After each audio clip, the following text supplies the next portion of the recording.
VLOG and welcome to my VLOG. And today magluluto tayo ng beef. Actually, it's an Angus beef. Charot lang. Oo, sobra lang to sa ref kaya lulutuin namin kasi naka-off na yung ref para hindi masira. And parang may mga kaluluwa sa kusina. Nakikita ko mga gumagalaw doon. So alamin nyo mamaya kung sino sila yung mga nandun sa kusina. So, let's start the cooking. So we have to slice muna the baka. Baka naman. Para ba to? Frozen para to. By Elsa. This is... Hindi ko alam kung anong luto yung gagawin ko, but we'll see. Kasi sila, nag-invento din sila ng mga ano nila. Mga dish. So, syempre, lalaban tayo. Lalaban tayo by Manny Pacquiao.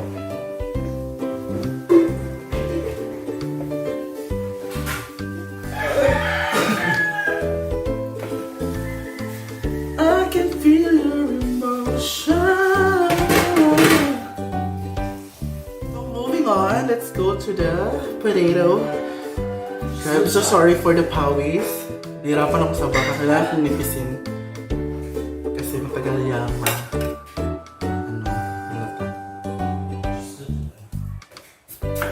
So, get na. Potato. You're a left-handed. Yes, I'm a left-handed. And iba-iba daw yung capabilities ng left-handed tsaka right-handed. I don't know. I will try my best to impress my guests.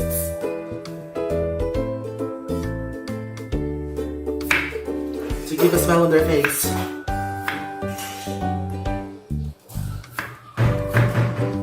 And be satisfied with the taste. Thank you so much. Kaya.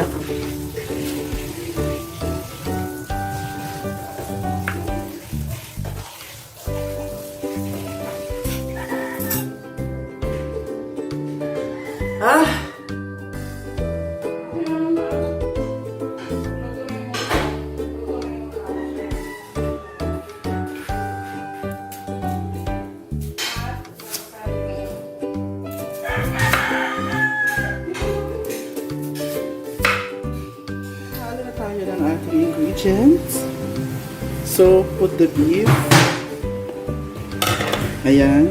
Malinis yung kamay ko, guys. So, lagyan na natin ng red onion. Sinalo ko na yung sobrang white. Ayan. Soy sauce.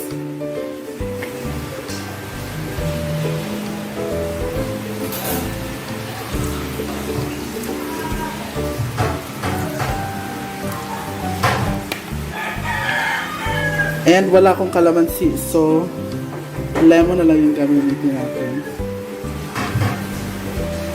Ah!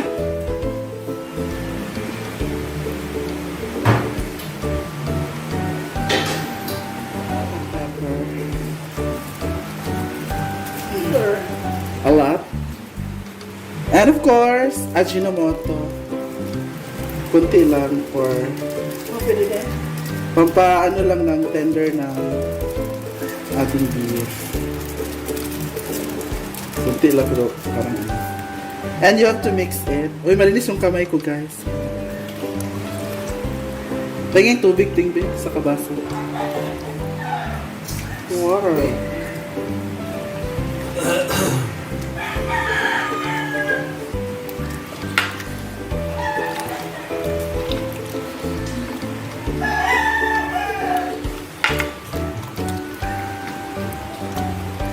Mix it well.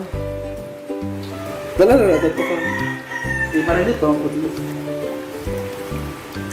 And i-marinate mo siya for 1 year. Charot lang. 1 hour lang. So, see you later after 1 hour. Bye. And we're going to cook na our beef and first, kailangan na natin siyang i-fried. So, pwede natin yung kawali. So, wait lang. Let's go! Let's go! Let's go!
Ito na yung ating fried na marinated na ano. The next step, truly, huwag niyong itapon yung mantika na pinagprituhan niyo. So, ang gagawin natin is yung sabaw, yung nang marinate, ilalagay natin siya dito sa pinagprituhan and let it boil. Let it boil, let it boil. Charlie. So, pag lagay natin itong sabaw na ano. Ayan. At antayin na mag-boil.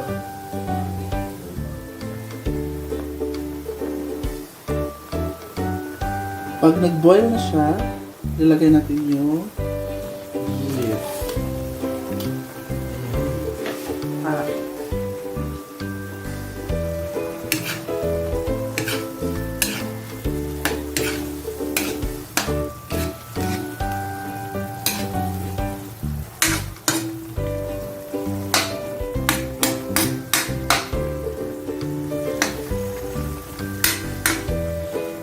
At antayin lang.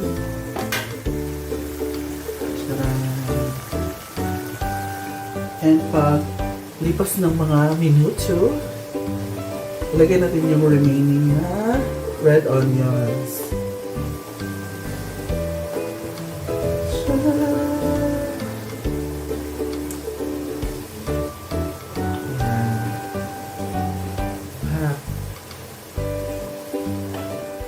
Gumawa ka ng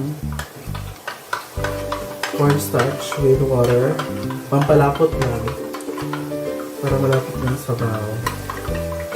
Yung ating beef steak or later.